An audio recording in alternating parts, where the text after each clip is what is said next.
विचारे कोटद्वार से अग्निवीर भर्ती रैली कार्यक्रम में बदलाव किया गया है। 1 से 10 सितंबर तक होने वाली रैली निरस्त कर दी गई है। तो भारी बारिश के कारण ये फैसला लिया गया है। इस वक्त की बड़ी खबर, अब 26 नवंबर से 1 दिसंबर तक होगी ये रैली। तो 1 से 10 सितंबर तक होने वाली रैली जो है वो निरस्त की गई है। भारी बारिश के कारण ये फैसला जो है लिया गया है। अब 26 नवंबर से 1 दिसंबर तक ये जो भर्ती है वो होगी। अग्निवीर भर्ती रैली कार्यक्रम में बदलाव किया गया है। 1 से 10 सितंबर तक होने वाली रैली निरस्त कर दी गई है। भारी बारिश की वजह से निर्णय लिया गया है। बड़ी खबर कोटद्वार से आपको बता रहे हैं। अब 26 नवंबर से 1 दिसंबर तक ये भर्ती होगी। अग्निवीर भर्ती रैली कार्यक्रम में ये बड़ा बदलाव जो है वो किया गया है। 1 से 10 सितंबर तक होने वाली रैली जो है निरस्त की गई है। तो भारी बारिश के कारण फैसला लिया गया है। 26 नवंबर से 1 दिसंबर तक अब यह भर्ती प्रक्रिया होगी। अग्निवीर भर्ती रैली कार्यक्रम में बदलाव किया गया है। बड़ी खबर आपको बता रहे हैं। भारी बारिश के कारण ये फैसला लिया गया है। तो अब 26 नवंबर से 1 दिसंबर तक भर्ती प्रक्रिया होगी। आगे बढ़ेंगे, एक और बड़ी खबर की ओर करेंगे। बड़ी जानकारी आ रही है वो आपको बता दें। बड़ी और अहम खबर इस बीच आ रही है। उत्तराखंड में भारी बारिश का अलर्ट जारी किया गया है। भारी बारिश का अलर्ट, कई जिलों में भारी बारिश की संभावना जो है वो जताई गई है। 27 अगस्त तक जारी रहेगी बारिश। तो ये इस वक्त की बड़ी खबर। देहरादून, पौड़ी, हरिद्वार में भारी बारिश का ये अलर्ट जारी किया गया है। 27 अगस्त के बाद राहत के आसार जरूर बने हुए हैं। तो उत्तराखंड में भारी बारिश का अलर्ट जारी किया गया है। बड़ी खबर, कई जिलों में भारी बारिश की संभावना जताई गई है। 27 अगस्त तक जारी रहेगा बारिश का दौर।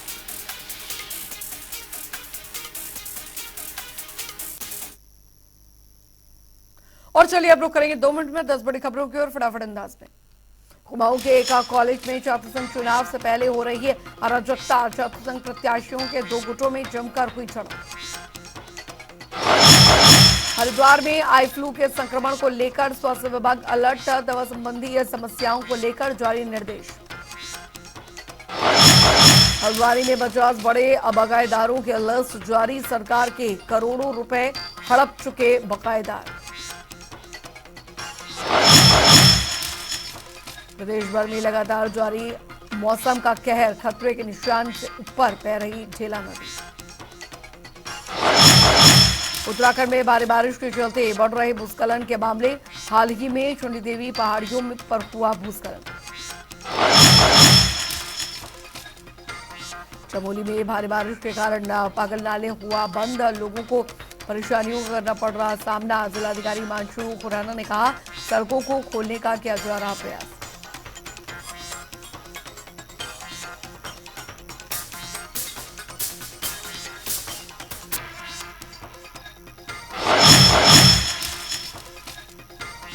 इन्वेस्टर समिट की तैयारियों में जुटे उत्तराखंड सरकार। दिसंबर महीने में इन्वेस्टर मीट का आयोजन। बीजेपी प्रदेश प्रवक्ता ने दिया बयान। कहा, सरकार इन्वेस्टर समिट को लेकर गंभीर।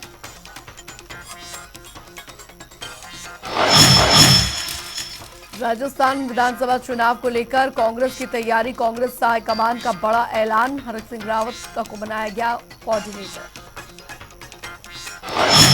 उत्तराखंड में भारी बारिश का अलर्ट जारी। अधिकांश क्षेत्र में मूसलाधार बारिश के आसार। 27 अगस्त को मौसम सामान्य रहने के अनुमान।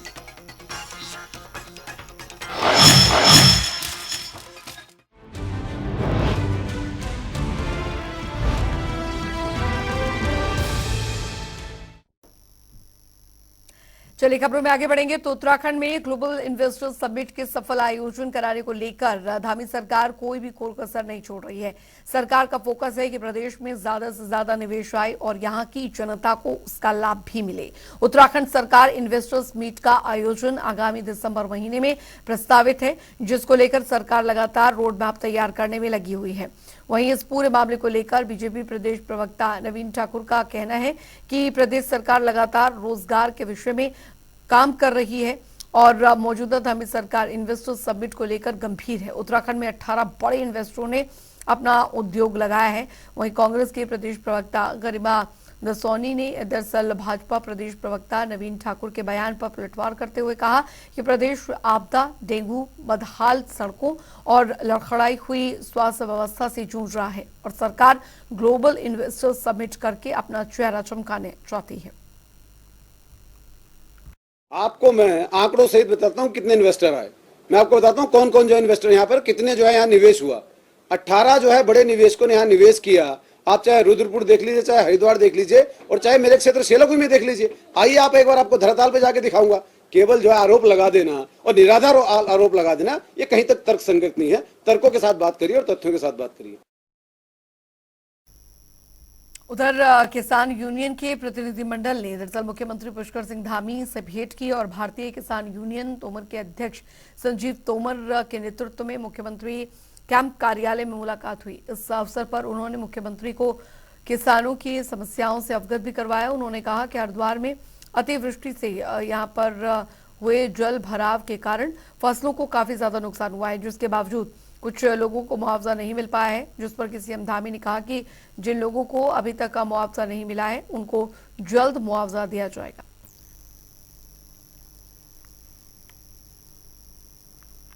तो उत्तराखंड के मुख्यमंत्री पुष्कर सिंह धामी ने पूर्व मुख्यमंत्री और साथ ही महाराष्ट्र के पूर्व राज्यपाल से मुलाकात की। सीएम धामी ने देहरादून में महाराष्ट्र के पूर्व राज्यपाल से मुलाकात की, तो वहीं उन्होंने अपने सोशल मीडिया पेज पर भी तस्वीरें पोस्ट की।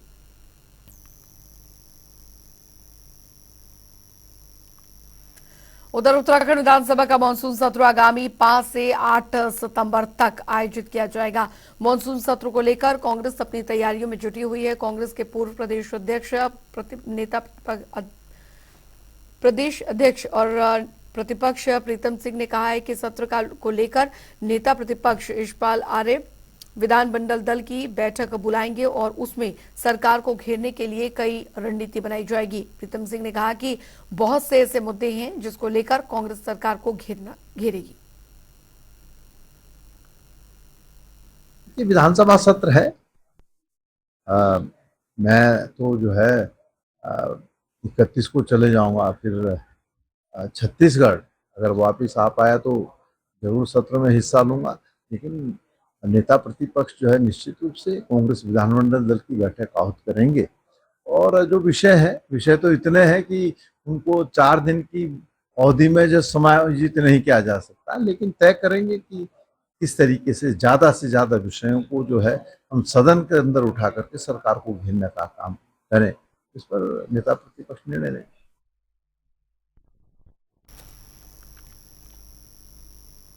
बढ़ेंगे आगे। उधर आपको बता दें कि उत्तराखंड विधानसभा का मानसून सत्र 5 से 8 सितंबर तक देहरादून में होगा और इस दौरान सरकार की ओर से अनुपूरक बजट भी पेश किया जाएगा। बता दें कि ये फैसला सीएम धामी की अध्यक्षता में हुई कैबिनेट की बैठक में लिया गया और वहीं बैठक के बाद संसदीय कार्य एवं विधायी मंत्री प्रेमचंद अग्रवाल ने विधानसभा सत्र आहूत होने की जानकारी दी। उन्होंने बताया कि आगामी सत्र देहरादून विधानसभा में होगा और इस दौरान सरकार अनुपूरक बजट पेश करेगी।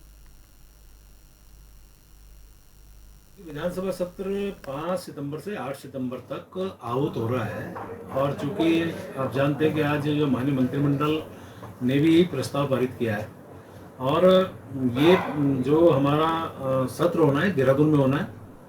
साथ में ये भी मैं आपको बताना चाह रहा हूँ क्योंकि पिछली बार मार्च में गैरसैंण में हुआ था और उसमें सितंबर से पहले होना था।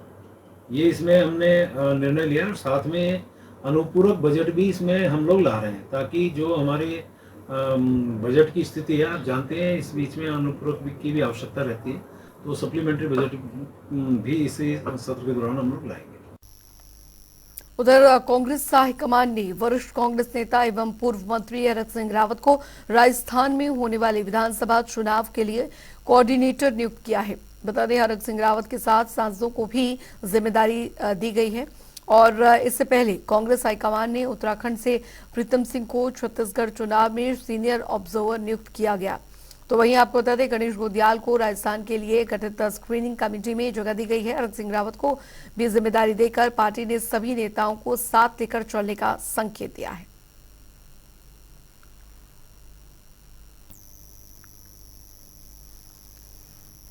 उधर बागेश्वर में विधानसभा उपचुनाव हर दिन रोचक होता जा रहा है, जहां पर एक तरफ भाजपा और कांग्रेस के बड़े बड़े नेता प्रचार प्रसार कर रहे हैं।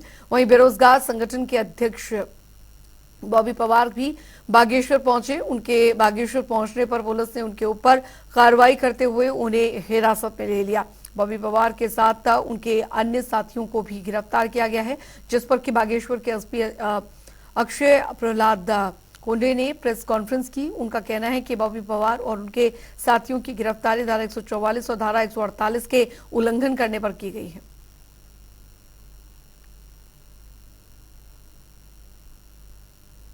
जो हमारा बागेश्वर उपचुनाव है वो अभी तक बहुत ही पीसफुल रहा है। पिछले 10 साल की अगर मैं बात करूं तो बस 2 एनसीआर जो इलेक्शन रिलेटेड नहीं, इतना ही ऑफेंस है। तो एक लॉ एंड ऑर्डर बागेश्वर में बहुत अच्छे से मेंटेन हुआ है।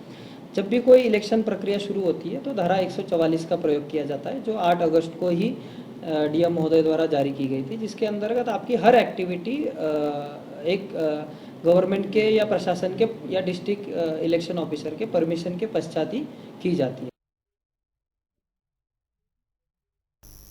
तो बागेश्वर में आचार संहिता के उल्लंघन मामले में ये दरअसल हुई बॉबी पवार की गिरफ्तारी पर कांग्रेस बागेश्वर प्रदेश सरकार और जिला प्रशासन पर हमलावर हो गई है। कांग्रेस जिला अध्यक्ष भगवत दसीला का कहना है कि दरअसल बॉबी पवार बागेश्वर बाबा बागनाथ मंदिर के दर्शन करने आए थे और बागेश्वर पुलिस ने केवल शक के आधार पर बॉबी पवार को गिरफ्तार किया है। बॉबी पवार लगातार बेरोजगारों की आवाज उठा रही हैं, प्रदेश में हो रही भर्ती घोटाले को उजागर कर रहे हैं।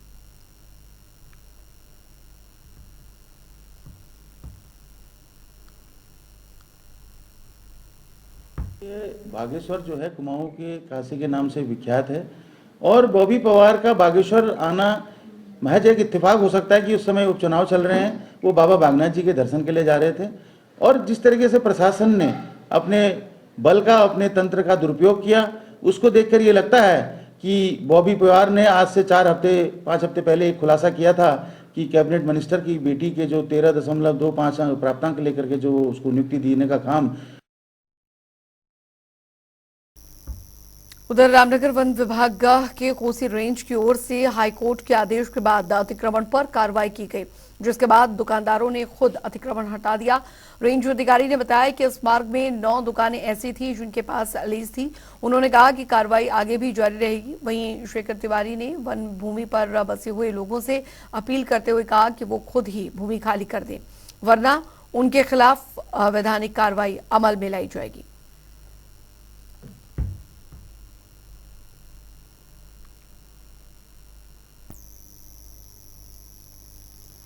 उधर हल्द्वानी में किसानों ने रेरा एक्ट के खिलाफ जोरदार प्रदर्शन किया। किसानों ने खेतों से मिट्टी लेकर एसडीएम कोर्ट से गोलजू मंदिर तक पद यात्रा कर जुलूस निकाला। किसानों ने गोलजू मंदिर में अपने खेतों की मिट्टी ले जाकर न्याय की मांग की है। उन्होंने रेरा नियमों के खिलाफ प्रदर्शन करते हुए सरकार पर गंभीर आरोप लगाए। उन्होंने कहा कि आय दुगनी करने के बाद कहने वाली सरकार किसानों से उनकी जमीन का हक छीन रही है।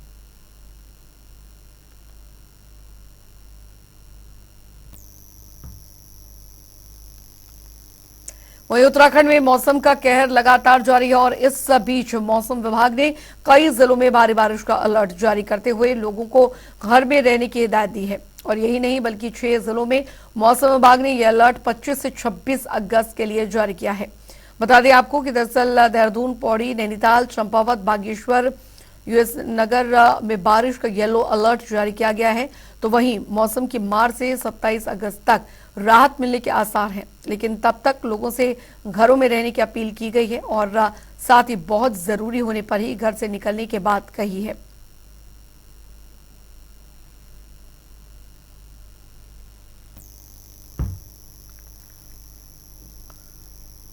तो उत्तराखंड में मौसम का कहर लगातार जारी है और इस बीच मौसम विभाग ने कई जिलों में भारी बारिश का अलर्ट जारी करते हुए लोगों को घर में रहने की हिदायत दी है।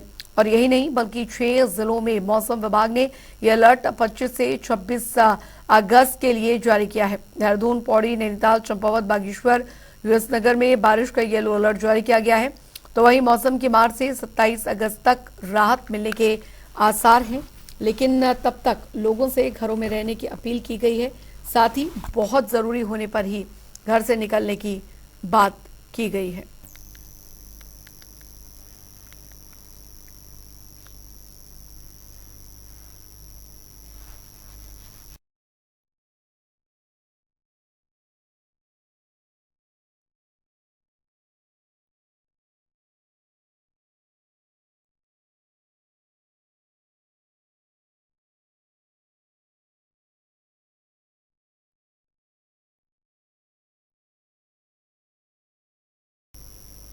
उधर हल्द्वानी विधायक सुमित हृदेश ने दरअसल सरकार पर आरोप लगाए हैं। उन्होंने कहा है कि मुख्यमंत्री ने कई बार विधानसभा में हल्द्वानी आईएसबीटी की बात कही है, लेकिन अभी तक हल्द्वानी आईएसबीटी नहीं बन पाया है। मामले को लेकर पहले भी सरकार के खिलाफ मोर्चा खोला जा चुका है। सुमित हृदेश पहले भी कह चुके हैं कि घोषणा से काम नहीं चलेगा। तो वहीं कांग्रेस प्रवक्ता गरिमा दसोनी का कहना है कि दरअसल भाजपा सरकार में जब अपने विधायकों की ही नहीं सुनी जा रही तो फिर विपक्ष के विधायकों की बात सुनी जाएगी, ऐसे अपेक्षा नहीं करनी चाहिए। जिस पर सीएम धामी का स्पष्ट कहना है कि हल्द्वानी में आईएसबीटी बनाना मेरी प्राथमिकता है।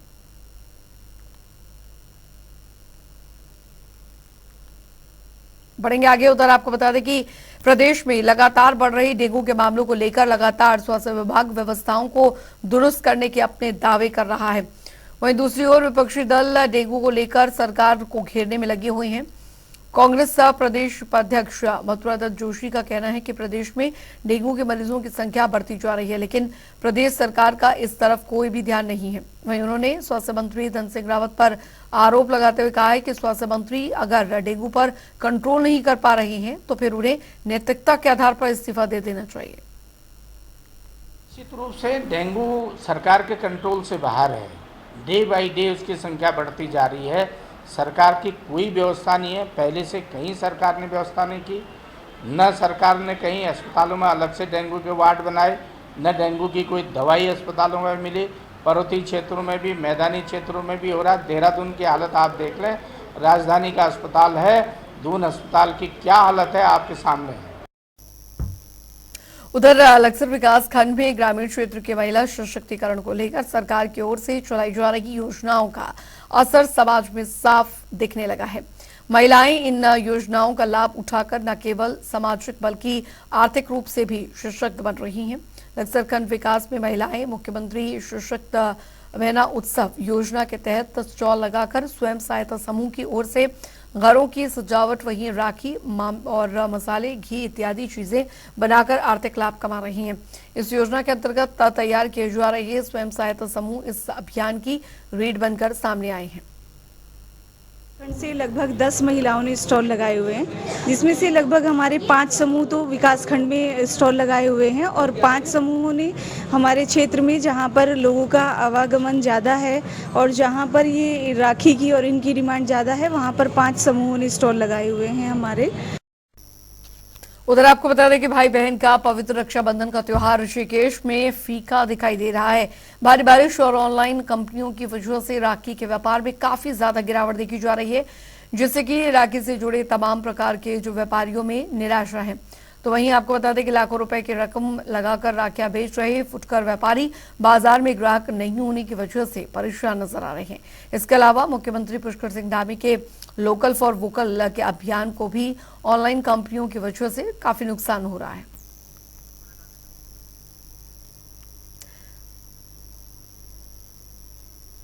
मार्केट मेरा लाखों का माल लगा रखा है, ऑनलाइन मार्केट के लगाए, मुझे लग रहा है मेरा मार्केट ठप है। मेरा मार्केट नहीं लग रहा है जो कि मेरा पैसा निकल आएगा। पूरा ही मार्केट का हाल है। इधर मौसम की भी मार है, बादल है, बरसात है, इसलिए मुझे नहीं लग रहा कि मेरी रकम निकल आएगी। सर आपको बता दें कि हल्द्वानी तहसील प्रशासन ने वसूली के लिए दरअसल 50 बड़े बकायेदारों की लिस्ट जारी की है, जिसमें 10 लाख से ऊपर के दर्जनों बकायेदार शामिल हैं और इसके साथ ही तहसील प्रशासन ने अब उनकी आरसी भी काट दी है। वहीं तहसीलदार सचिन कुमार का कहना है कि दरअसल अब तक का 2.5 करोड़ रुपए की वसूली तहसील प्रशासन की ओर से की गई है, जबकि अभी भी 10 करोड़ रुपए से अधिक की वसूली बाकी है।